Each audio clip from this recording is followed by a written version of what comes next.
But what happened was, as I started to work with the witch, the secret witch was born, because I started to see that, when we are sensitive souls and we have these gifts, it does become so terrifying. And I always talk about the 3 types of fear that women who are sensitive often feel when they're journeying into their gifts, as being control, approval, or security. It tends to be one of those 3 things.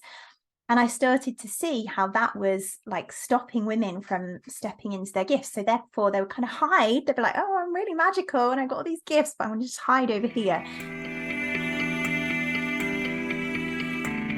Hello, everybody, and welcome back to another beautiful episode of Witchy Wellness Radio. Again, I am your host, Lauren, and this is the show you learn how your body and emotions are not in the way, they are leading the way. And we have a beautiful witch with us today, a secret witch. We'll hear more about that in a moment, but Nicole Barton is a soul guide and magical teacher on a mission to help other sensitive women who have a secret calling to a life of more meaning as a healer, light worker, teacher, or guide to live more magical lives aligned with their soul's true purpose, even if that terrifies them. And so much more about what this beautiful witch Nicole does, our Empress Alchemina, which is her medicine name, which I'm sure we'll get into in a moment. But welcome to the show, Nicole. I'm so happy you're here. Oh no, thank you so much for having me. I'm delighted to be here and share. Yeah, absolutely. I love what you said in the intro about the body leading the way. That just feels so nourishing. Yeah, and that's true. It's the divine feminine, right? Which is what you are all about too, is like, not going outside of your body to find these answers, knowing that it's all right here inside of each and every one of us. It's not something to be afraid of. And I loved your bio. The last part I read was, even if it terrifies you. And we spoke off air, and it's like, I went through last week an upgrade. I was sick, but I knew my body was purging out the old. And now it's eclipse season as we record this. My period's about to start. And that literally, what we are talking about today is what's been coming up for me, being called up to teach a deeper level of my soul purpose, which I already do, but it's this my own medicine that just kind of I've inherently had my whole life, that I'm at this part of healing my witch wound again. And I was like, okay, this is what this feels like. All right, I get to embody this at this deeper level. So timely that you are here with us today to share your wisdom with all of us, including me, because my soul's like, I need to hear it. We've had to reschedule this episode a few times. And of course, it was perfectly when it needed to be recording. But I would love to hear, Nicole, how did you start to come into all of this, become your own secret witch, and start to embody this Empress Alchemina, like medicine woman name? I would love to hear your journey in a synopsis, because I know it's ever flowing and you're still on the journey. I love everything you shared there about it being a continuous journey. I always think like women expect us to be like whole and perfect and like, yeah, we've healed it all. And it's like, no, it's still ongoing. But I guess just to answer your question, my own journey, I guess I had quite an unusual childhood. And my first, as I always call it, an initiation into the witch was when I was age 10. And I was like a deeply sensitive child, as I think, most magical women are. And just really ended up burning out. So I got chronic fatigue when I was 10, and that had me miss a year of school. And I was reflecting on this the other day, actually, and thinking about how for most of my life, I held that moment in time as like a failure or a tragedy or a wound that had occurred to me. And the way I experienced it was that. But when I look back now, for that year of not being at school in the kind of more mundane life, like my mum and my grandmother, so like my feminine ancestors or ancestresses, they kind of like took me off and dabbled in all of these magical healing modalities. So I like to try and help me heal. And so I was thinking about this the other week, and I was like, oh, that was actually like a really magical thing, but I completely missed the magic in that. Like that was this extraordinary initiation into me essentially reclaiming my sensitive soul. Like, I'd been burned out by being in the world, like this crazy modern world, even so sensitive that by the age of 10, like, that was enough for me. Like, I can't go on living in this crazy, like, hectic, fast-paced life. Like, my body has such wisdom that it knew that if it burnt itself out, we could go and explore all these like magical healing things. And that's when I found, or was initiated or called by, I guess I could say, by homeopathy. And that's one of the I call it the 3 ancient wisdom bodies that underlie my now healing modality, Archetypal Apothecary, which is a kind of combination between homeopathy, archetypal psychology, and energy healing, like all mixed together. But that was really my first initiation into like me reclaiming my sensitivity as a gift, a magical gift, rather than, you know, something that to be shamed. And that's kind of where my journey went from there. Beautiful. And I love how you reframed it as initiation. And because yeah, of course, yesterday I recorded an episode with another beautiful priestess, which we were talking about goddess Kali and that kind of archetypal energy of kind of burnt, like you were burnt out at 10 years old, and this kind of destructive, dark feminine energy to be reborn, to really shed everything that wasn't true for you. It's going to cost you everything that's not aligned with you in order to be guided to what is in alignment with you. And at 10 years old, what a powerful little soul. Oh my goodness, to just have that experience and to be guided on this path and to approach it in such a way now, in a holistic way, because I think as we are all called to more embody that feminine side of things, we realize it's not just one way. It's not just the archetypal, it's not just the psychology or the mind, it's the body, it's the spirit, it's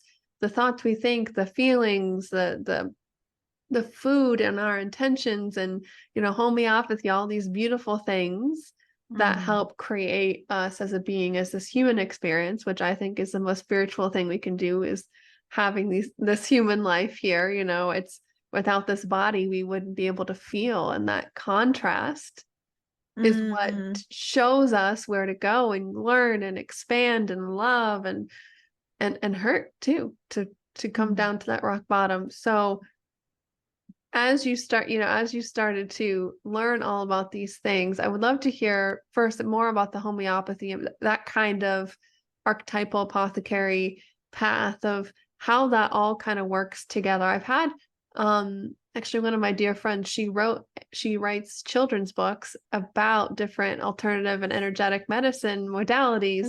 And she has a few about homeopathy, but other than that, we haven't had people on talking about this, which I love. I was taking many homeopathy remedies this weekend as I was healing my body. I love that so much, because it is something that just isn't that well known, I think. And I really feel like I remember crying.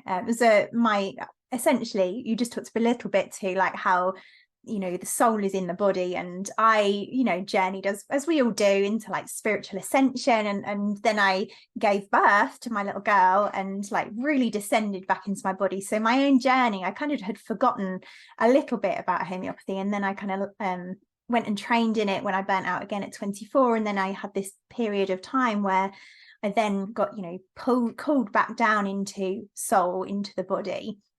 And that was really when I started to then work with archetypes. And so, you know, like we were talking about, you know, Isis and the goddesses and Kali and, you know, all of those things, and particularly the witch. This is how the secret witch was actually born. So I decided, well, I didn't decide, I was called by the witch, actually. I remember saying to my guide at the time, I was like, oh, I think I'm the witch. And then my house set on fire. I was like, okay, well, then that definitely is the sign that I'm here for the witch. But what happened was, as I started to work with the witch, the secret witch was born, because I started to see that, you know, when we are sensitive souls and we have these gifts, it does become so terrifying. And I always talk about the 3 types of fear that women who are sensitive often feel when they're journeying into their gifts, as being control, approval, or security. It tends to be one of those three things. And I started to see how that was like stopping women from stepping into their gifts. So therefore they would kind of hide. They'd be like, oh, I'm really magical and I got all these gifts, but I'm going to just hide over here. So that's how the Secret Witch was born, as an archetype. But as I was kind of journeying with that, every archetype that I was working with, I would see, oh, that's, that's not like that archetype. That's a homeopathic remedy. That's, so for example, the witch, I was like, well, it's not the witch, that's phosphorus. Like, this is archetypal phosphorus, who is like this beautifully deep, open, sensitive soul who's just like got these clairvoyant or all the clair kind of abilities. And so I just started to see all these archetypes in different ways, like they're all homeopathic personalities, because that's how we work with homeopathy. We work out what energetic state the person is in and needs to heal, and we'll serve it's called like cures like. We serve the closest remedy to that person's particular picture at the time. And so I started to see, like, actually, these homeopathic personalities are archetypes. So then I started to work, because I was guiding women into their own healing around the feminine, the feminine life cycle. So you'd have like the maiden, the lover, the mother, the crone, and those would, for me, be like rose, which would be like maiden. And then you'd have like she-wolf would be that kind of wild woman element, and Luna would be the crone, like the moon is like all about magic, and Aurum, gold, would be about power. So it's like about the journey into our sovereignty, into our and so like I started to serve these archetypes, these remedies, as archetypal remedies instead. So I'm going to pause there and see if we've got any because it feels like that's a good place to pause, see if you've got any questions or anything that you want me to expand on. Yeah, I am just in awe of, there's always a through line, right? And I think we don't realize that, whatever we're talking about, everything, for me, what comes to mind is the cycles of like life itself. And there's always a through line, like what you just beautifully discovered.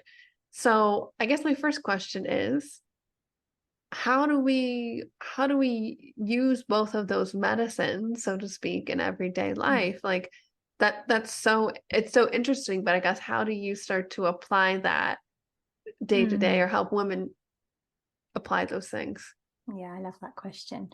I think it comes back down to that piece that you're talking to at the beginning, actually, which I loved, where you said about, we kind of like seek out healing from other people at some point in the journey. And then when we start to work with archetypes and archetypal remedies, the way that I work with them, it's almost like, and this is why I call it archetypal apothecary, is like we start to see that we have all of these archetypal remedies within us. They're already within us. It's just we kind of need to activate them and use them for self-illumination, self-discovery, to be able to harness that powerful part of us. So I guess what I mean by that is, you could work with, say, archetypal gold, and it would be first and foremost like a personality profile. So you can start to see what's the shadow, what's the fearful expression of archetypal gold, and what's the like powerful, like healed expression of archetypal gold, and where do I need to journey? What sort of embodiment do I need to do to be able to activate that part of myself which is already in me, to heal myself? And I think that's the key thing, is like we use these remedies not as like outsourcing our healing, but as ways to like look in a mirror and inquire deep within, to actually be able to heal ourselves. And so I call it our inner, it's activating our inner archetypal apothecary. That's beautiful. Okay, that definitely makes more sense now. I'm like, do we just I'm like thinking of like supplementing with homeopathy, but it's really embodying the archetypal. Yeah, that's a really good question, because that's particularly what is unique to my medicine. So I used to serve them in a very traditional way. So I used to work homeopathically as a homeopath, and that's what makes this work different. So this is where the kind of the third piece comes in, the third ancient wisdom body of energy healing, because essentially we're learning to channel that energy for healing of ourselves. Yeah, so it's not taking remedies, it's like working with the archetype. Which is really working with yourself, I think, from my experience, right? It's just almost putting a face to it or a name, so you can tune into that energy, right? You probably can more beautifully describe it, but that's from my experience, that's kind of, it's like easy to name it so I can kind of claim it and attune myself to that energy. Absolutely. It's almost like looking into a mirror to see aspects of ourselves that we've either shamed or, you know, put into shadow and put into like hidden away, a bit like the secret witch. So, you know, we have these gifts, but it's like, oh, what's someone going to think if I'm a witch? Like, I'm just shoving that into a box. Like, no, I'm not a witch anymore. It's the same with the archetypes. Like, where do we suppress our power? Like if we're working with archetypal aura, where do we shove our power into shame because somebody's told us that we're too much of a tyrant, or because we feel like we've learned to be helpless? Like they're kind of mirrors for us to go into this self-inquiry. But they're also kind of like spirit guides. It's like the spirit of gold will guide us and reveal things to us, if that makes sense as well. So Yes. like spirit guides. Spirit guides, that makes sense. I think a lot of people listening to this show will go, oh yeah, okay. I get it. I want to talk about being a witch now, because Yes. the witch wound for me, like I said, has been coming up, and it's something I help women work through as well. And I know you mentioned the 3 kind of main fears that come up with, you know, trying to embody your powers. What are some, I guess, signs and symptoms? If you're listening to the show, I'm sure you identify as a witch, but you know, what are some kind of things you might be coming up for you to really start to claim that part of yourself that you might be pushing down, like you said, like, oh, I'm not a witch. No. I love that question. And I think also just to first and foremost, like presence for women who may be listening, like when we call to the witch, it's likely not, yay, I'm a witch. Like it's probably going to be like, oh my God, this is terrifying. Like, why? Why am I being called here? So it might be experienced as like a resistance.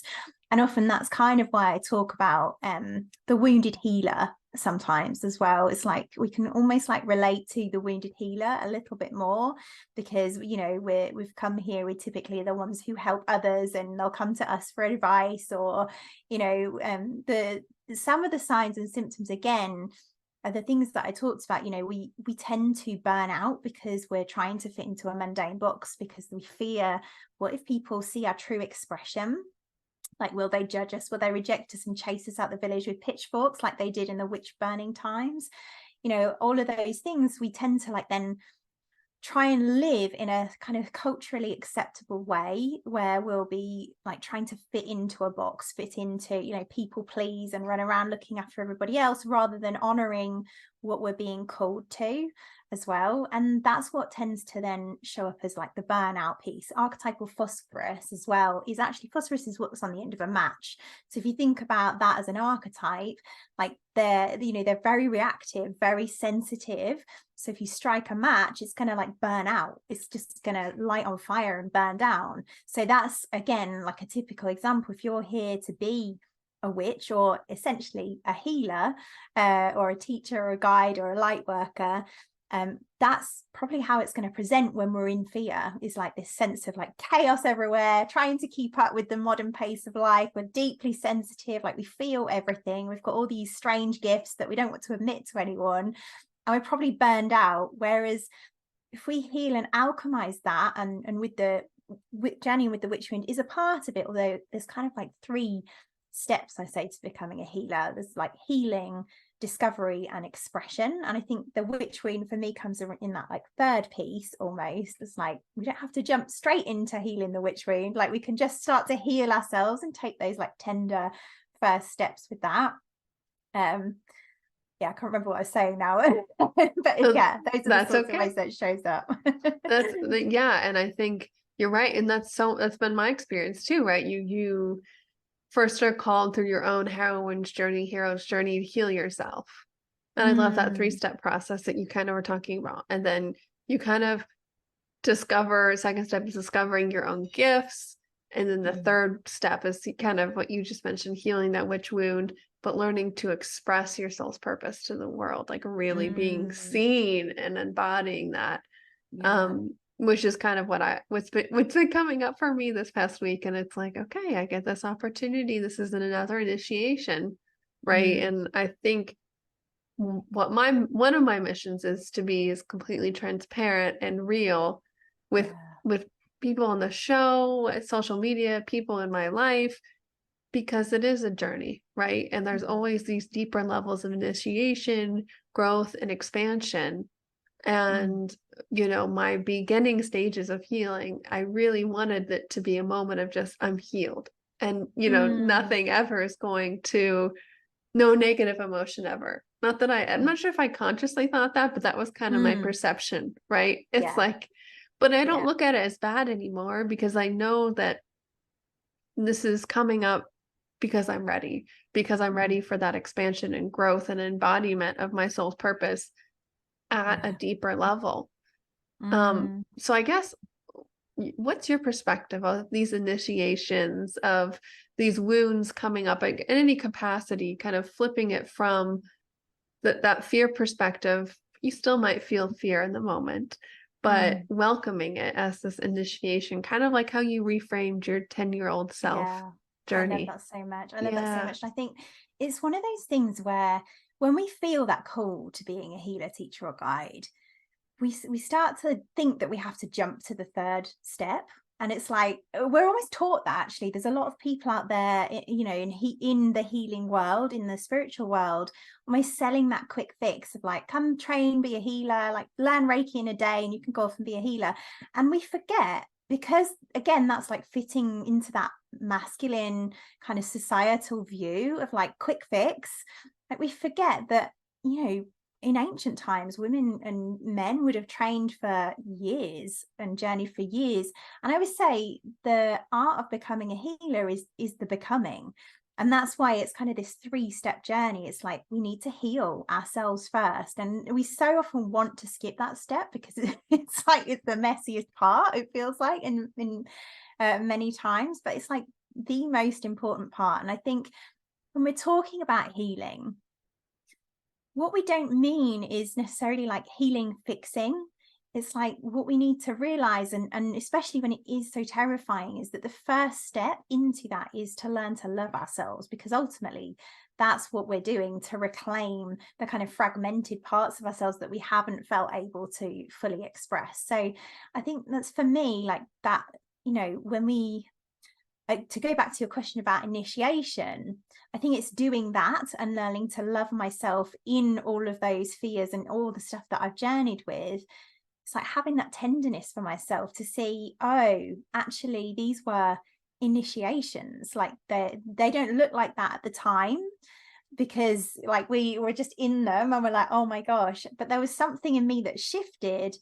And I think this is part of the wounded healer picture as well, is that the wounded healer has to go through her own heroine's journey in order to be able to then fully express. So that's where the kind of healing part for me is like so central to reclaiming our medicine. There was something else I was going to share there, I think, about there's like I also do this like soul remedy map, like a soul reading, which is very much about illuminating what I call like 4 different layers of our wounds, because I see like our souls is almost like having 4 layers. So we've got like right at the core, we've got who we were born as, that's like likely to be like archetypal phosphorus, who we're born as, like right at the core. When we're young, we're like completely innocent, open, like sensitive souls. And then we have like these layers of wounding, a bit like an onion, like you're at the core, you're pure and you're who you are, and then you go through these different layers of wounds, which comprise, for me, from what I can see, and this is grounded in my like homeopathic layers methodology, is that there's what I call your soul remedy, which is the deepest core wound that you've come here to live out in a lifetime, which is like just the biggest trauma that you've had. And when you heal that, that's your own heroine's journey. That's essentially your medicine. That's what you're here for, to live through and journey through that initiation, so that you can then go on to heal others. Because like yours, like being the premise of the whole modality, you know, when we share our story, it will activate healing in the people who are experiencing that same wound. So there's the soul remedy layer on top of the phosphorus, and then there's the other layers, which would be the more surface layer wounds. And these are the things that kind of stop us from sharing our medicine in the world. So these are the, you know, the aurum, the reclamation of our power, the lunar, reclamation of our magic, you know, the rose, reclamation of our soul, and she wolf, reclamation of our wild. These are the kind of more surface layers. And then there's the ancestral layer as well, which is like the witch wound and other remedy states as well. So it's quite a long way of answering your question, but hopefully it's relevant. Beautiful. So is this kind of just an intuitive reading that you give people? Is it tied to anything else? Like, I think astrology, right? When you said that, for some reason, our human design kind of came to mind.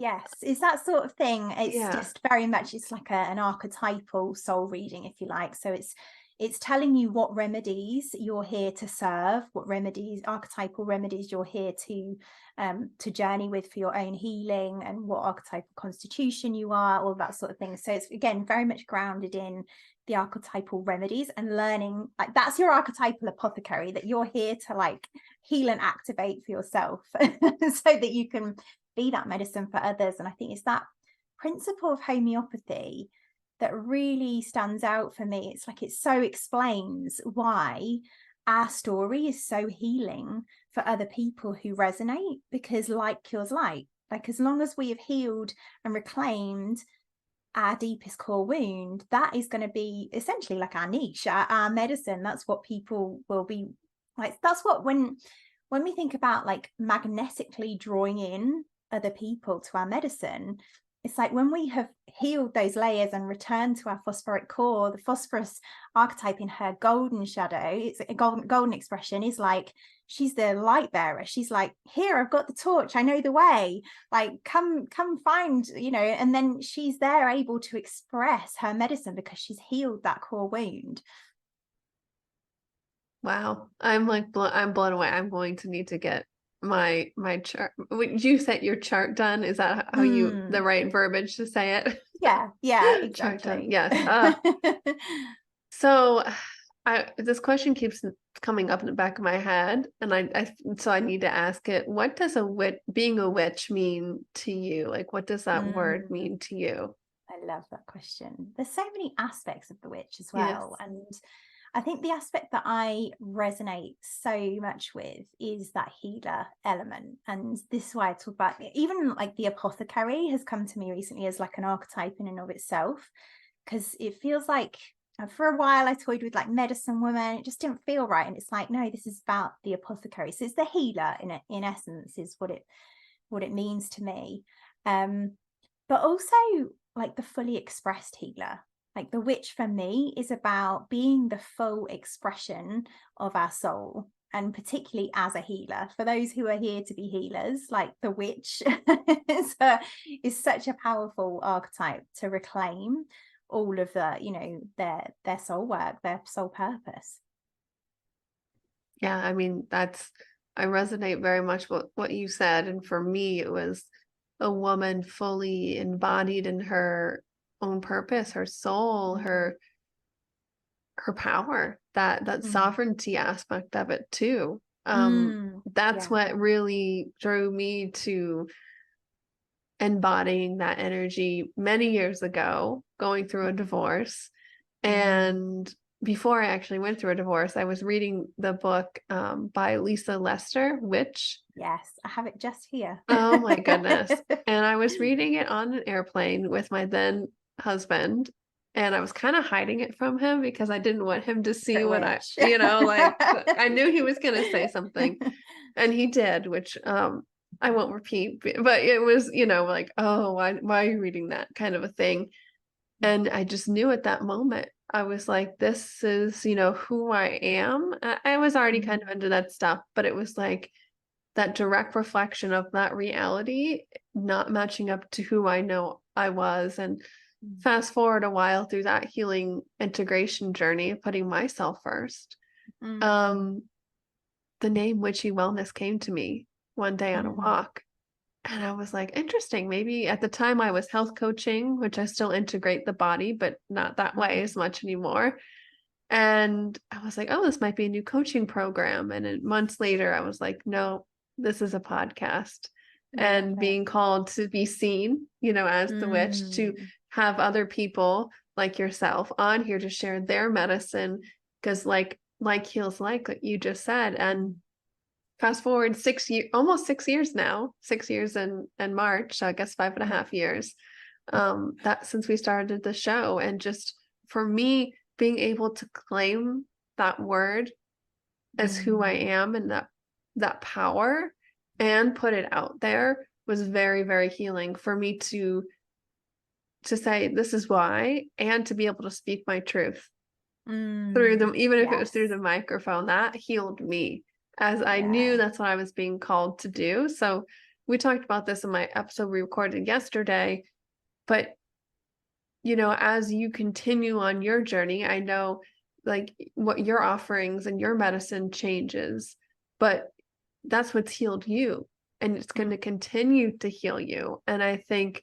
just like we sometimes have the misconception of being healed, I think as the healer or the medicine woman or the witch or whatever light worker, you sometimes that same misperception of, not the ego can get in the way, I guess, the holier than thou, other than I'm a sister on this journey with you, and this guide in a way, which has been interesting to see, you know, recently for me, different relationships and people in my life, seeing that kind of come up in them. And for me, it was a really good reflection. Where is that coming? Where is that in me that I need to heal as well? So I don't even know if I have a question out of that. Do you have anything to say? I just talked for a while. Yeah, I love that. I did love what you shared there. And I think, again, what came to me as you were speaking actually was just the power and the potency. And this is why, and I don't know how you do, you know, your group work, or whether you do group work, but like the power of sisterhood was what was just reflected in what you shared there. And I think that's, again, something that the witch can really feel a lack of. There's like this kind of sense of being isolated. That's another way that she can show up, is this idea of like was being stuck over here and worried to reveal herself to anyone, even sisters. It's like there's this kind of sense of mistrust that somebody's just gonna, you know, burn her at the stake. So that's what came up for me as you were just sharing there, and I certainly journeyed with that myself. And it's a big part of why, again, I talk about often the 8 elements of the Archetypal Apothecary path, and community is one of them, because it's just so important to have that kind of sisterhood as we journey. I agree. That's been my journey too, is not realizing it. It kind of was like a side effect of my own healing, of finding that community, and that community has shifted a lot too. But now knowing and having the clarity in my own self and relationships and sisterhood, what I want, I can now consciously choose that coven, if you will, of my close circle, because the close people that I do have the deep relationship with, my sisters, is only a handful, and that's okay. But I know that I can share anything with them, and they're going to call me out too in a loving way, which has been what I've been recently healing in that aspect too, is almost the competition, right? And the feminine between each other, rather than this cooperation, and wanting to see each other win, and holding the space for when we are healing, and being able to be, if your sister sees something in you, to be able to mirror that in a loving way, and to be able to hear that as well. I love that so much. Yeah. I had a big journey with that actually, with just the whole sovereign sharing piece as well in sisterhood. And that's such a big important part of that reclamation of our power, is to be able to have that vulnerable, open conversation, and like mirror, again, we're mirrors for each other. So yeah, I love what you shared there around that, and around sovereignty and the reclamation of our power, which is actually the name of my group coaching program. Is the Sovereign Mastermind. So right on point. We're so aligned here today, as always. But was there anything else, Nicole, or Empress Alchemina, that you have that you want to share, that you feel on your heart today? That we touched a lot of things, But is there anything else you feel you would like to share today? That is a good question. I think mainly the thing for people to take away is that piece around self-love, because I think that's the kind of, when you're in that entry point of like really just beginning that journey of stepping into being a healer and you're feeling that call, I think one of the things that helps us access that is learning to have love for ourselves and learning to have compassion. And really, when we talk about healing, that is what we mean, is like loving those parts of ourselves home and like being able to learn to tend the fears. People think that they have to like come into this journey already healed, and actually like all the fears are part of the wounds that that we hit up against on the way in. And we have to learn, for me, to be able to choose past those and how to lovingly do that and tend our nervous systems and tend our bodies as we kind of lean into the next steps. I think that's something that's really important for me to let women know, when wherever they are in their journey, you know, self-love, self-compassion, tending that inner little girl is like one of the most important parts.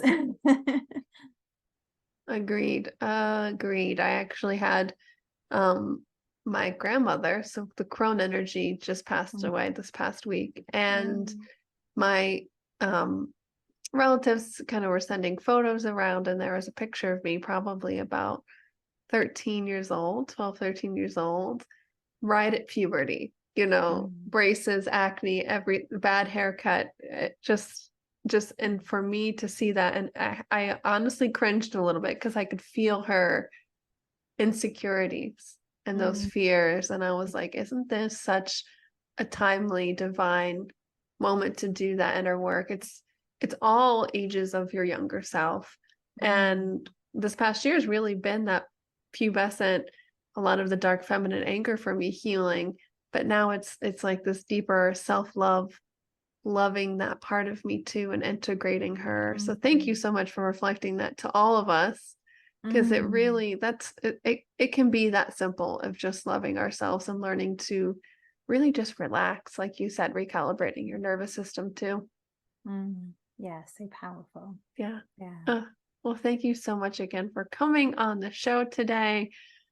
We ask the same question every episode: how may we, as the listeners, as a huge act of gratitude, be of service for you in return today?